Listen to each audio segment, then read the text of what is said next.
Assalamualaikum warahmatullahi wabarakatuh. Hai. Perkenalkan saya Intan Kodrunada. Saya Asya Yuranti. Saya Dimas Muhammad Rizky dan teman saya Ahmad Ridho Purnawan. Yang sayangnya nggak bisa bergabung dengan kami ya. Karena dia jauh. Ada di mana sih? Di Kalimantan. Kalimantan. Saya maaf. Sesuai dengan judul di atas, kita akan membahas tentang ekspektasi orang tua versus keinginan anak dalam pengambilan keputusan memilih jurusan kuliah.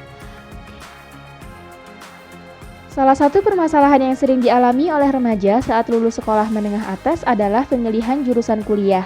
Pemilihan jurusan bukanlah hal yang mudah karena ada beberapa faktor yang mempengaruhinya. Salah satu faktor yang sering kita jumpai adalah orang tua.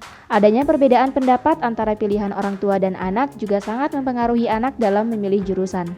Ada beberapa faktor yang membuat orang tua memaksakan untuk anak masuk ke dalam jurusan pilihannya. Yang pertama, orang tua menginginkan anaknya mengikuti jejak orang tuanya. Terus yang kedua ada orang tua ingin mengarahkan anaknya sesuai dengan yang ada di pikirannya. Yang ketiga ada orang tua sudah memikirkan apa yang dilakukan untuk anaknya di masa yang akan datang. Terus yang terakhir itu ada orang tua melihat anggota keluarga yang lain sukses dengan karir yang ia pilihkan. Jadi ia mengharapkan anaknya mengikuti apa yang ia pilihkan. Namun, tidak sedikit loh yang tetap memaksakan untuk mengikuti keinginan orang tuanya. Apa sih alasannya? Alasannya karena mereka tidak ingin mengecewakan orang tua mereka. Namun, hal ini dapat berdampak buruk bagi anak karena pengambilan keputusan dalam memilih jurusan sangat berpengaruh terhadap karir anak di masa depannya. So, anak harus mampu mengambil keputusan dengan tepat. Sebelumnya, apa sih karir itu? Menurut Bird 1994, karir merupakan suatu akumulasi dan pengetahuan yang tertanam pada skill, expertise, dan jaringan hubungan kerja yang diperoleh melalui serangkaian perkembangan pengalaman kerja yang lebih luas. Lalu, apa sih pentingnya karir itu? Dalam dunia kerja, jenjang karir sangatlah penting. Seorang karyawan profesional atau pekerja biasanya menjadikan karir sebagai target atau tujuan sehingga mampu memotivasi karyawan dalam melakukan pekerjaannya. Jenjang karir juga menentukan kedudukan suatu karyawan. Hasil kerja yang baik menentukan tingkatan karir yang akan didapatkan. Jenjang karir juga dapat dikatakan sebagai langkah awal bagi seseorang dalam meraih kesuksesan. Lalu, bagaimana jika kita tetap memaksakan untuk mengikuti pilihan orang tua? Yang pastinya akan ada dampak yang ditimbulkan. Yang pertama akan timbul rasa salah jurusan. Yang kedua merasa kurang mampu dalam bidangnya. Yang ketiga merasa bakat dan minatnya tidak sesuai dengan jurusan yang diambil. Yang keempat lingkungan sosial yang tidak sesuai. Yang kelima merasa putus asa dan tidak mampu menentukan tujuannya. Lalu bagaimana pengambilan keputusan dengan tepat?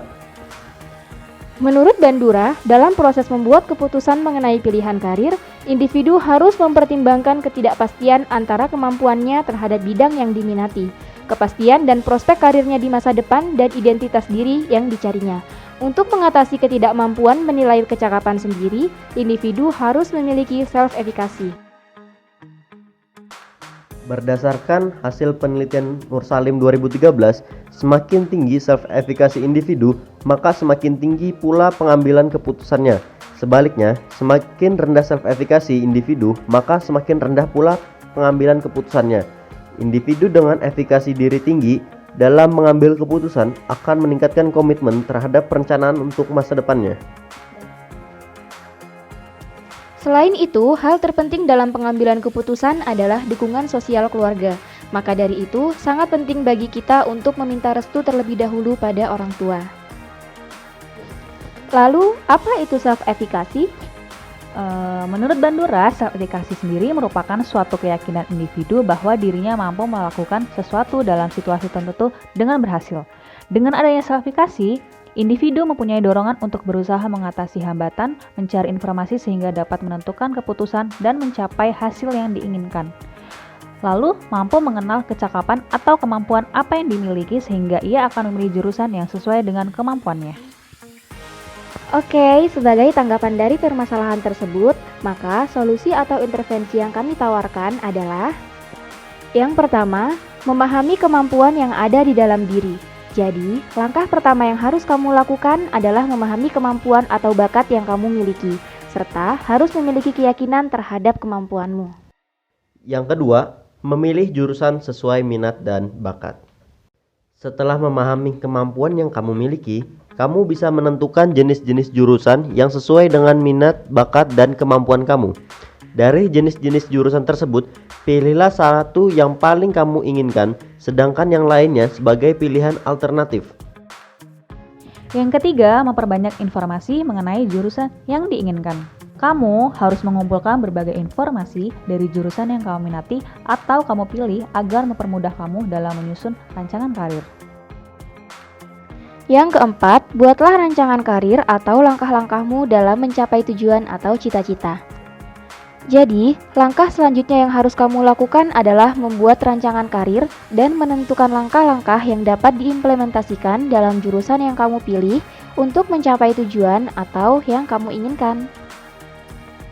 Yang kelima, memikirkan kemungkinan-kemungkinan terburuk dalam jurusan yang akan dipilih. Selain itu, kamu juga harus memikirkan kemungkinan-kemungkinan terburuk yang akan kamu hadapi selama kuliah dalam jurusan yang kamu pilih agar kamu bisa mengantisipasi kemungkinan tersebut.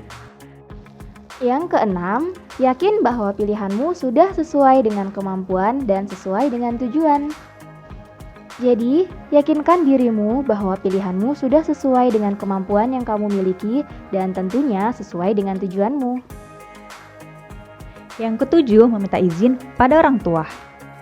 Setelah kamu yakin terhadap jurusan yang akan kamu pilih, mintalah izin dan membicarakannya dengan baik-baik terhadap orang tua kamu, karena kesuksesan tergantung pada restu orang tuamu. Yang ke-8, memberitahu jurusan yang akan kamu pilih beserta kelebihannya pada orang tuamu. Saat membicarakannya kepada orang tuamu, beritahu jurusan yang kamu inginkan dan sesuai dengan kemampuanmu serta kelebihan dari jurusan yang kamu pilih. Yang kesembilan, menjelaskan rencana-rencana atau langkah-langkahmu dalam mencapai cita-cita atau karir kamu di masa depan. Untuk mengambil hati orang tuamu, kamu harus mampu menjelaskan rencana-rencana atau langkah-langkah yang akan kamu lakukan setelah berada dalam jurusan tersebut dalam mencapai cita-cita atau karir kamu di masa depan.